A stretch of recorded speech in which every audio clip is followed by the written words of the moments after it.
So we have theories and we have suspects. Yung theory, syempre, why the crime was committed and by who. Yung dalawang tanong na yan, we are working on it already. Naniniwala naman ang hepe ng PNP na si Police General Romel Francisco Marbil na hindi ito simpleng kaso ng kidnapping. Gayunman, naging matipid ito sa pagbibigay ng detalye hinggil sa isinasagawang investigasyon. It's a different kind of kidnapping. Sabi ko nga, hindi lang to kidnapping and how we see it.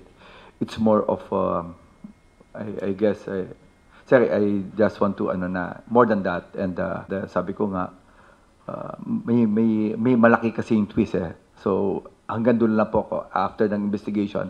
After we have completed the investigation and filed the cases, doon na po kami magsasalita what really transpired during the whole the process of negotiation and sa kidnapping itself po. Tinatarget ng mga otoridad na matukoy at mahuli ang mismong mastermind sa pagdukot at pagpatay kay Anson Ke. Kasi gusto namin makuha yung mastermind eh. We can arrest the people right now, but we cannot get the mastermind. We want the mastermind. Sa press conference kahapon, sinabi ng PNP na isa sa mga tinitignan nila ang tinatawag na muscle group na umano'y mga taga-singil ng utang noong kasagsagan ng operasyon ng mga pogo sa bansa.